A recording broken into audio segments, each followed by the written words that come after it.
Primeira carta de Paulo aos Coríntios, capítulo 12. Meus irmãos, quero que vocês saibam a verdade a respeito dos dons que o Espírito Santo dá. Vocês sabem que, quando ainda eram pagãos, vocês eram desviados de várias maneiras para a adoração dos ídolos, os quais não têm vida. Por isso precisam compreender que ninguém que diz que Jesus seja maldito pode estar falando pelo poder do Espírito de Deus. E que ninguém pode dizer Jesus é Senhor, a não ser que seja guiado pelo Espírito Santo. Existem tipos diferentes de dons espirituais, mas é um só e o mesmo Espírito quem dá esses dons.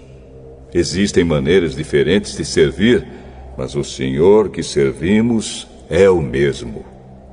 Há diferentes habilidades para realizar o trabalho, mas é o mesmo Deus quem dá a cada um a habilidade para fazê-lo. Para o bem de todos, Deus dá a cada um alguma prova da presença do Espírito Santo. Para uma pessoa, o Espírito dá a mensagem de sabedoria, e para outra, o mesmo Espírito dá a mensagem de conhecimento. Para uma pessoa, o mesmo Espírito dá a fé, e para outra, dá o poder de curar. Uma pessoa recebe do Espírito poder para fazer milagres, e outra recebe o dom de anunciar a mensagem de Deus. Ainda outra pessoa recebe a capacidade para saber a diferença entre os dons que vêm do Espírito e os que não vêm dele. Para uma pessoa, o Espírito dá a capacidade de falar em línguas estranhas, e para outra, ele dá a capacidade de interpretar o que essas línguas querem dizer. Porém, é um só e o mesmo Espírito quem faz tudo isso. Ele dá um tom diferente para cada pessoa, conforme ele quer. Cristo é como um corpo, o qual tem muitas partes. E todas as partes, mesmo sendo muitas, formam um só corpo.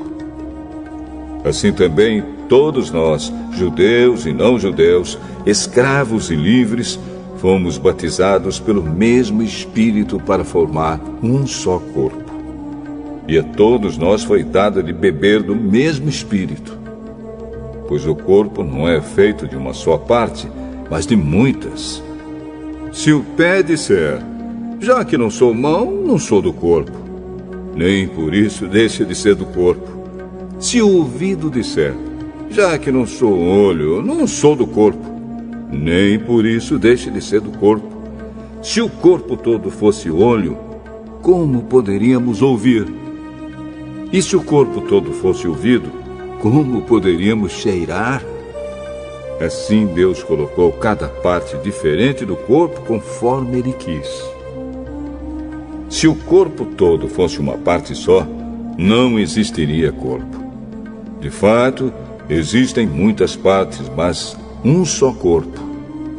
Portanto, o olho não pode dizer para a mão, eu não preciso de você.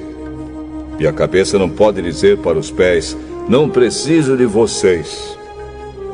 O fato é que as partes do corpo que parecem ser as mais fracas são as mais necessárias. E aquelas que achamos menos honrosas são as que tratamos com mais honra. E as partes que parecem ser feias recebem um cuidado especial que as outras mais bonitas não precisam. Foi assim que Deus fez o corpo, dando mais honra às partes menos honrosas. Desse modo não existe divisão no corpo, mas todas as suas partes têm o mesmo interesse umas pelas outras. Se uma parte do corpo sofre, todas as outras sofrem com ela.